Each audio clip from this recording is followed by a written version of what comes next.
medals and of course competitions to be won by these guys, because they are always a very, very prepared and star-studded team, and they've been actually showing that so far. And of course, talking about Champions League, one cannot actually wait to see what happens later tonight. Remember, Sergio Ramos, the man that was actually behind everything that bestowed that actually happened to Liverpool in the 2019, he won't be around this time around, and that might actually be probably a boost for Liverpool. And with the way they played, probably you might want to say, oh man, it's against us now. Maybe they look rejuvenated, but time will tell later this evening if they really do stand a chance against an experienced Zinedine Zidane Real Madrid team. Remember, we're streaming live on Facebook this morning. Go on Facebook, search for Splash FM 105.5 Ibadan, so you can see us live this morning streaming. And of course, remember to drop your comments on our Facebook wall as well. We're asking about the UEFA Champions League games later tonight. How do you think this would end for all of the teams involved, especially with Liverpool and Real Madrid and the history these two teams have? Okay, speaking of our own Olympics, the NSF, but not this is the real Olympics now. Tokyo 2020 Olympics. Now the news broke out this morning that North Korea will not take part in the Tokyo Olympics this year, saying the decision is to protect its athletes from COVID-19. That decision puts an end to South Korea's hopes of using the games to engage with the North amid stalled cross-border talks. In 2018, both sides entered a joint team at the Winter Olympics, which led to a series of historic summits. Pyeongchang says it has no cases of the virus, but experts says this is unlikely. The announcement makes North Korea the first major country to skip the delayed 2020 games because of the pandemic, and the event is due to start on the 23rd of July. Are we going to be seeing a situation where more countries will be pulling out of the Olympics because of fears of coronavirus at this point? I think probably we actually get into that point at this point in time. No fears already, because one has already actually shown that they still have their fears. I mean, it's looking like there's still a lot of talks about even the vaccine that has actually been released, about some kind of side effects that is having on people that have actually been taking it and all that, and there's still a lot of talks around it. So I think these guys are just trying to be very, very safe from their citizens and everybody that will be going into that particular competition. There are vaccines already. Yeah, that's what I'm saying. There are vaccines already, but then probably they don't feel convinced yet that these things are actually working to the level that they actually expect, and they feel okay, let's just actually stay away from this particular one. But then I think it's just a situation of things that we've actually found ourselves at this point in time. I wouldn't expect every nation to actually participate. They still believe that there's still a lot to be done to make sure that their citizens are actually safe, and that is what we are actually seeing at this point in time. But what I know for a fact is that we are going to be having Olympics this time around, but don't expect a full-blown Olympics that we used to have. Don't expect maybe in terms of athletes giving us exciting performance, I don't really expect much entertainment that actually comes with the Olympics, much glamour and glitz that actually come with the Olympics. It's not to be expected. Just expect that these guys will actually do their thing and just leave. That's just the way we have it at this point in time. So I think don't be surprised if many more nations still come around and say, hey, we are going to pull out. I hope there won't be much more nations pulling out of the Olympics, really, because what would all the trouble account for at the end of the day, and now that we have vaccines available already. But hey, moving to what is our own Olympics, I'm talking of the National Sports Festival. The Vice President, Yemi Osinbajo, will today declare the Edo 2020 National Sports Festival open. Now, according to the program of events for the opening ceremony, Professor Osinbajo will pay homage to the Oba of Benin, Ewuare II, before proceeding to the Samuel Ogbemudia Stadium for the opening of the National Sports event. The program will start at 7 p.m. and runs for 2 hours.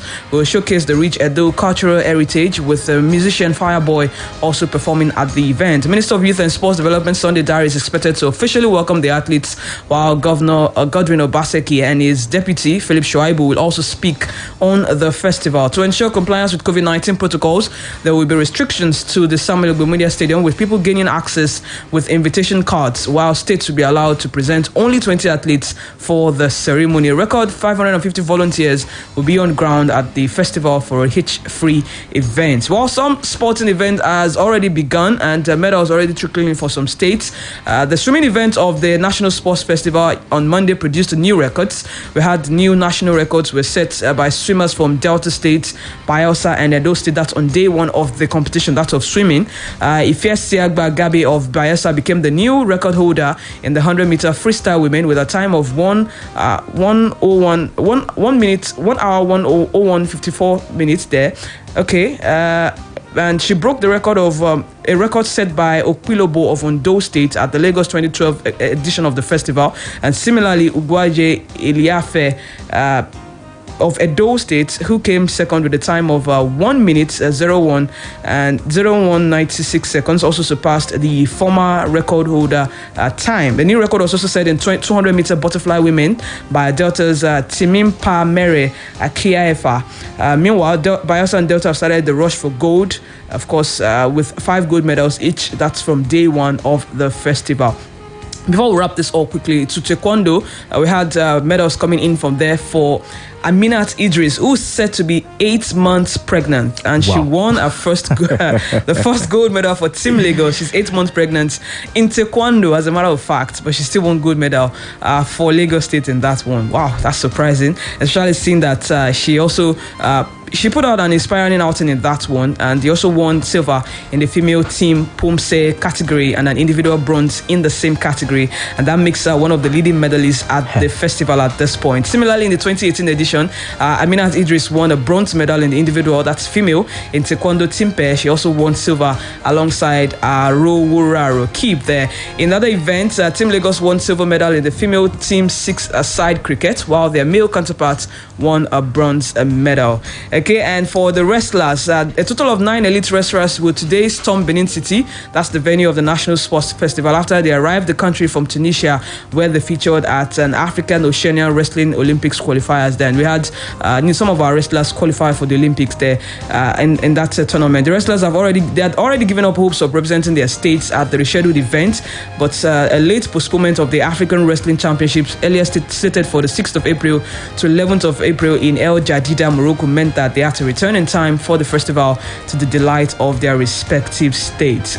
Let's wrap this up real quick so far. Feromi, what's the impression that you're getting, the buzz you're getting from the National Festival? I mean, a lot of interesting reports coming around there, talking about that particular festival. I mean, I think that was it yesterday or Sunday that, there was a little bit of rancor from fans going into the indoor sports hall to actually support their own, and, they had to let them out due to the fact that, they want to follow the COVID-19 protocols and all that. That shows that a lot of people were actually waiting for this to actually come around. A lot of spectators have been waiting and wanting to actually see this athlete perform. And of course, I'm not surprised that likes of Delta and of course Bayelsa have been dominating so far, especially when it comes to the swimming category. I mean, I don't think there would have been any states that would have actually done better than them at this point in time when it comes to that swimming one. So I think, fantastic performance from those teams, but I'm really surprised that a pregnant woman has been allowed to actually compete. She might have actually done well,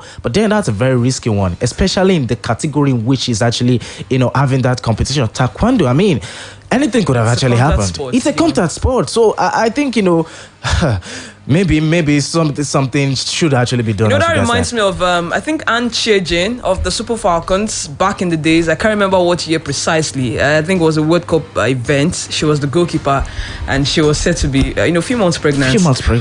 And she produced immaculate saves in that tournament. I can't probably forget that, because she's not the only one in the goalpost.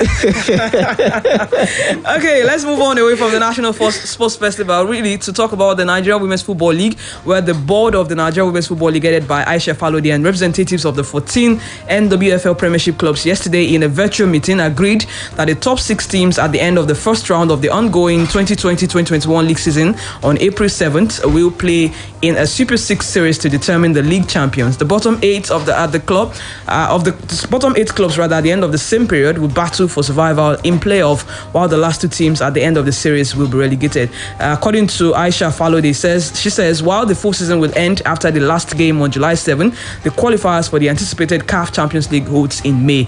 And she says, it wouldn't hold on well for the Nigerian club sides who want to do well on the inaugural edition of the Women's Champions League to go on playing until the 7th of July, when they will be having the qualifiers for the Champions League. So it was thought that they should end the season earlier to allow them prepare for the Champions League. But I'm wondering, why should we, if we had gotten our calendars right in the first place, we shouldn't be talking about this. And then why should we be talking about, wrapping things up as early as possible, rather than not just allow them to continue playing and just to give them match fitness? Yeah, definitely. You're absolutely right in that regard. I feel, it all boils down to the fact that, the structure is still lacking, and that is what she has actually come on board to try as much as possible to fix. And, it's looking like so far she's been able to do a little bit of that work, but she still has a lot to do. Like you rightly said, we need a proper calendar. We need is something that a lot of people can actually follow and can say that, okay, so time, this is when the NWFL will definitely start and this is when it ends. I mean, there is no big deal if they continue playing even to qualifiers. The Nigerian Professional Football League is ongoing, and what's it called now? The CAF Confederations Cup qualifiers actually went ahead. Teams from Nigeria actually participated, and I don't think they had any problems with that. So why can't we actually do the same, for the NWFL? But then probably she's actually looking at it from the end of, okay, these ladies do not really have that much experience when it comes to that particular one. Maybe they should actually give them some rest and probably away from fatigue and all that might actually come into place.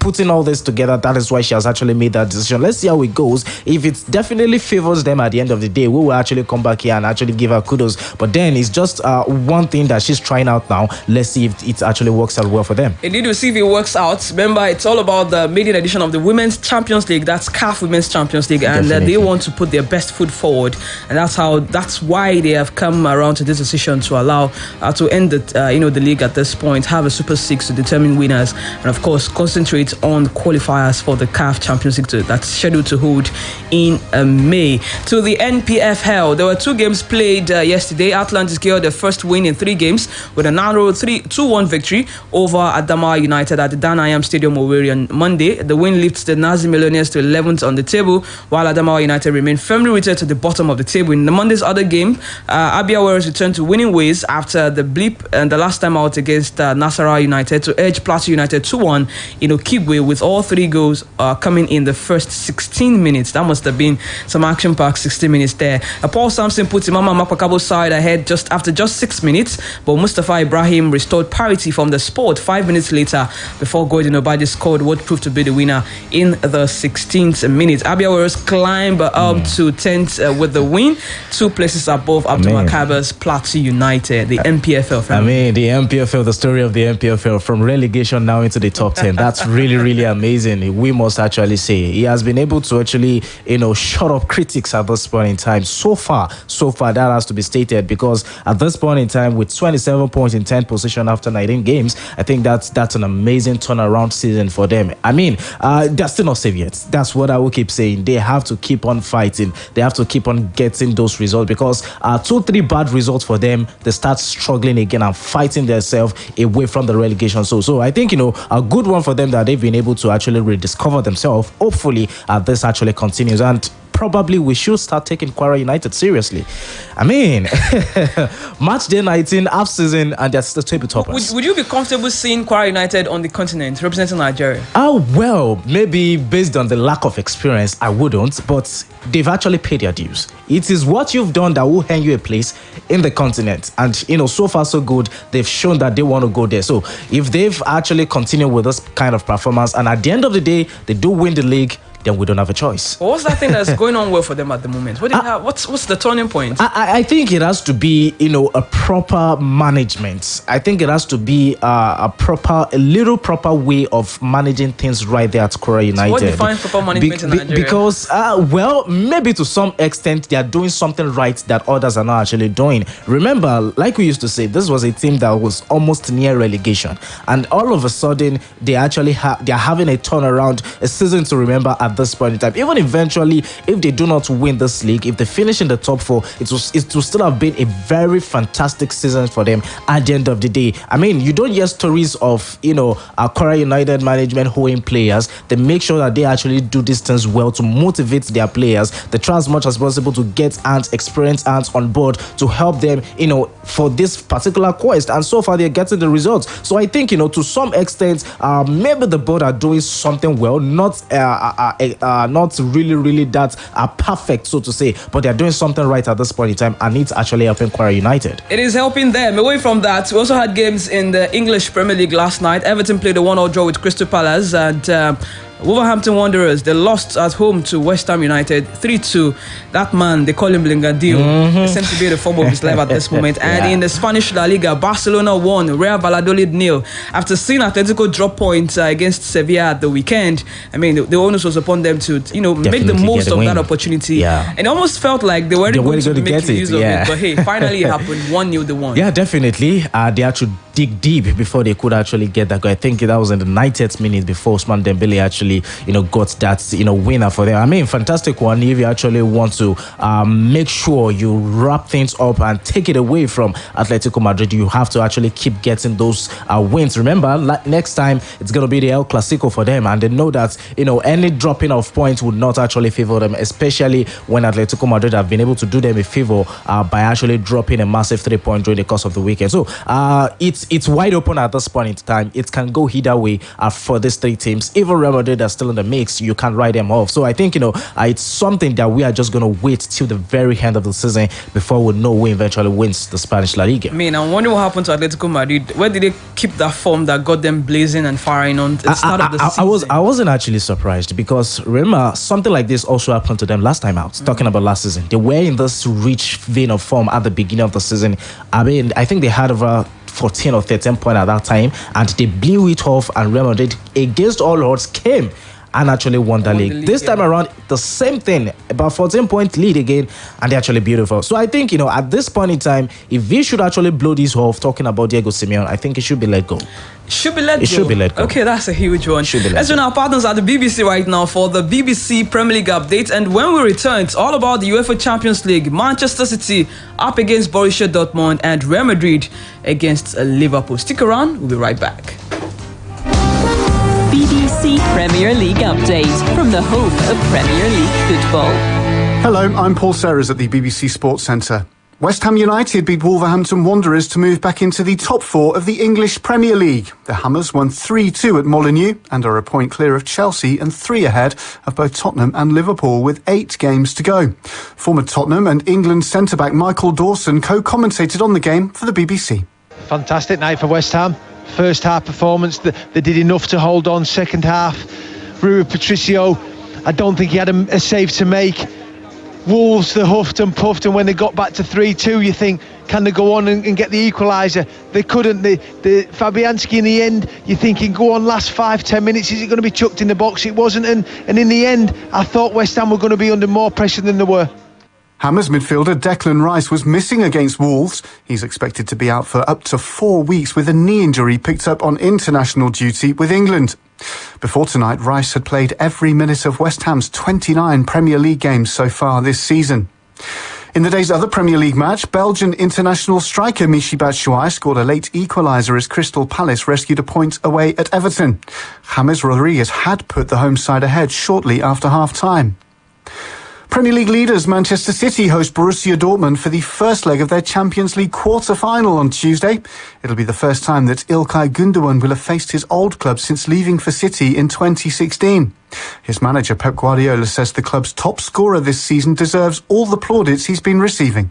He's a guy, I know how he behaved when he didn't play some period of his career here, or he was not playing good. I know how he's behaved when in the bad moments about the team, he's a guy who's incredibly beloved for the fact he's an incredible human guy. He's thinking not just in himself, thinking about what is the best for the team. Liverpool are away to Real Madrid for Tuesday's other quarter-final first leg tie.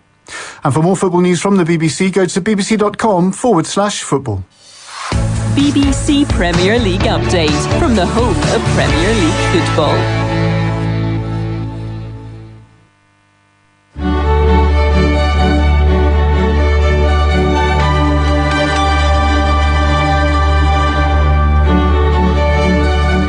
Thanks for keeping it locked on Splash 105.5 FM. It is still Sports Bang on the Integrity Dial with the duo of Blessing Fowowe and Feranmi Adeboyega. Now to the UEFA Champions League. First off, Liverpool against going away to Real Madrid at the Santiago Bernabeu. And for Real Madrid, they'll be without captain Sergio Ramos. That's in the first leg of this meeting between these two sides. I remember that since the Zidane team beat Jurgen Klopp's men in the 2018 Champions League final. And Nacho Fernandez is expected to start in the place of the experienced defender who who picked up the calf injury on international duty, with Rafael Varane also in line for a recall after he was rested against Eibar at the weekend. And Liverpool will have same squad available, that same squad that comfortably defeated Arsenal at the weekend, meaning that another chance of Diogo Jota, he has another chance to impress there. But Jurgen Klopp has been talking about how, it's not a revenge mission for him, and I'm wondering, shouldn't it be about the revenge? Nah, I don't think it should, because if you actually make it a revenge, you could actually get beaten again if you're not careful. I think they should actually just go into this game relaxed and forget what has actually happened in the past. That is gone. This is another game. This is another opportunity for you to actually make things happen, to continue to try as much as possible to right the wrongs of the season. Remember, they've had a very horrible season when it comes to the Premier League, and we never can tell. Maybe they could actually have a ending to a very horrible season, a fantastic, and they probably actually winning the Champions League, and with better way to continue to start by actually defeating Real Madrid. So I think they should actually negotiate this game as a normal game and try as much as possible to get all the needed chances and take those chances, because that is one thing that they've actually suffered in the past, taking those chances, being prolific in front of goal. But it looks like Diogo Jota has been that man that can actually do that for them at this time around if given the chance. The front three, talking about Mane, Firmino, and of course Salah, they still look shaky for me as far as I'm concerned, even against Arsenal on that particular day. But Diogo Jota has actually shown a different dimension to approaching attack right there for Liverpool. And I think if he's given a chance, maybe it could be that defining player that could actually make things happen for them, talking about Liverpool. But hey, I think their defense would actually come into question later this evening against a very, very amazing Benzema this time around. I think they must be so compact if they're going to shut them down. Would you say Liverpool is back?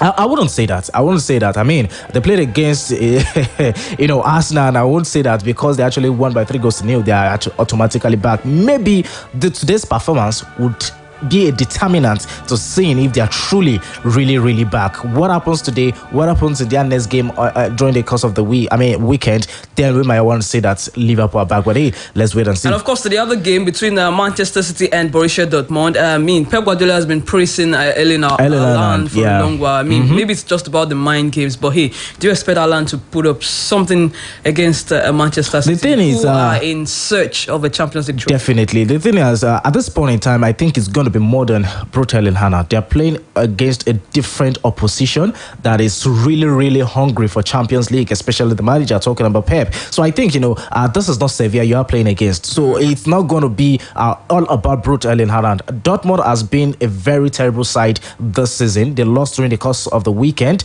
to a team that you wouldn't expect, I think against Frankfurt if I'm not mistaken, and they're playing against a team that is compact and complete in every department, talking about Manchester City. And like I said earlier, they are hungry for the Champions League. He will do everything possible to make sure it defeats and demolishes anybody that is actually standing in his way. As a matter of fact, I'm very sure this Champions League, low-key, is his priority. He might not actually come out to say it, but that is what he actually wants to actually get at this point in time. So I think, it's more than bro Erling Haaland. Fine, he might actually had his own bite, but if the team is not compact enough, if they do not bring their A game into this particular game tonight, trust me, I think City will actually take the day.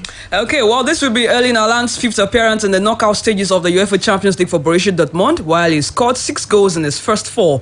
The record for the most goals scored by a player in the first 5 games in knockout stages of the competition is 6, and that is held by Robert Lewandowski. So Haaland could overtake Lewandowski if he scores in this game, and this man has all it takes, to go all the way and score that goal. Well, the front page of Sporting Life this morning says Real Madrid versus Liverpool.